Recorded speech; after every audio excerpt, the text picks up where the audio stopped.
Hello movie lovers, Sthanarthi Sreekuttan. New director Vinesh Viswanath డైరెక్షన్లో November 2024లో release అయిన Malayalam movie ఇది. ఈ మూవీ ఇప్పుడు సైన్ అప్ ప్లే ఓటీటీలో స్ట్రీమింగ్ అవుతుంది. తెలుగు లాంగ్వేజ్లో కూడా అవైలబుల్గా ఉంది.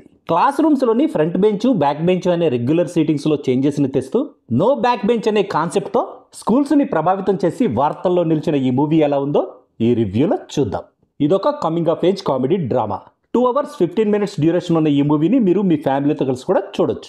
మూవీలో యాక్ట్ చేసిన చైల్డ్ ఆర్టిస్టుల ఎక్సలెంట్ యాక్టింగ్తో పాటు మూవీ చూసిన ఆడియన్స్కి కొన్ని ఇంపార్టెంట్ లైఫ్ లెసన్స్ని తెలియజేయాలని డైరెక్టర్ చేసిన ఈ ప్రయత్నం నాకైతే నచ్చింది. క్లైమాక్స్ కూడా చాలా స్వీట్గా, హార్ట్ టచింగ్గా ఉంది. ఈ మూవీ కథ రూరల్ కేరళలోని ఒక గవర్నమెంట్ అప్పర్ ప్రైమరీ స్కూల్ బ్యాక్డ్రాప్లో నడుస్తుంది.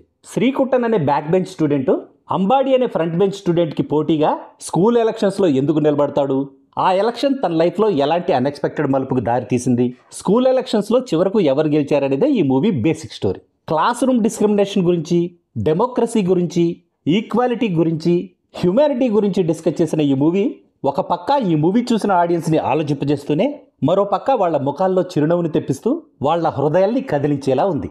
స్కూల్ ఎలక్షన్స్ నేపథ్యాన్ని యూజ్ చేసుకుంటూ ఎన్నో కాంట్రవర్షియల్ ఇష్యూస్ని ఎవరిని నొప్పించకుండా అందరికీ అర్థమయ్యేలా చాలా లైటర్ వేలో ప్రజెంట్ చేసిన డైరెక్టర్ వినేష్ విశ్వనాథ్ ప్రయత్నం చాలా బాగుంది. స్కూల్ లైఫ్లోని చిన్న చిన్న ఆనందాల్ని, స్టూడెంట్స్ మధ్య ఉండే ఫ్రెండ్షిప్ను, వాళ్ళ చుట్టూ ఉండే వాళ్ళ జీవితాలను ఆవిష్కరించిన ఈ మూవీలోని క్యారెక్టర్స్, సిచ్యువేషన్స్ కూడా చాలా జెన్యూన్గా, రియలిస్టిక్గా, న్యాచురల్గా అనిపిస్తాయి. ఓవరాల్ నేరేషన్లో అక్కడక్కడ తడబాటు పడ్డం, హ్యూమర్ కోసం అనవసరంగా ఇరికించిన కొన్ని సబ్ ప్లాట్స్ తప్పించి మిగతా మూవీ అంతా బాగుంది. సినిమాటోగ్రఫీ, బ్యాక్గ్రౌండ్ మ్యూజిక్ రెండూ అద్భుతంగా ఉన్నాయి. మూవీకి తగ్గట్టు పర్ఫెక్ట్గా సెట్ అయ్యాయి.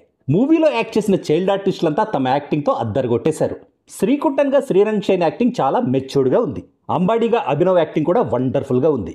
బ్యాడ్ టీచర్ చక్రపాణిగా Aju Varghese acting super. John Antony provide చేసిన కామిక్ రిలీఫ్ కూడా ఈ మూవీకి ప్లస్ అయింది. ఈ మూవీలో సైజు కురూప్ చేసిన రోలు చిన్నదే అయినా తను తన జోక్స్తో ఆడియన్స్ని ఇంప్రెస్ చేశాడు. మిగతా సపోర్టింగ్ కాస్ట్ కూడా తమ యాక్టింగ్తో తమ రోల్స్కి జస్ట్ ఇచ్చేశారు. ఫైనల్గా చెప్పాలంటే నాకైతే నచ్చింది మూవీ. మీరు మీ ఫ్యామిలీతో కలిసి కూర్చొని ఒక 2 hours టైం పాస్ చేయాలనుకుంటే ఈ మూవీ మీకు ఒక మంచి ఆప్షన్. ఓటీటీలోనే కాబట్టి జనరల్ ఆడియన్స్ని కూడా ఈ మూవీ డిసప్పాయింట్ చేయదని నా opinion. That's all in this review friends. మళ్ళీ నెక్స్ట్ రివ్యూలో కలుసుకుందాం. Thank you for watching.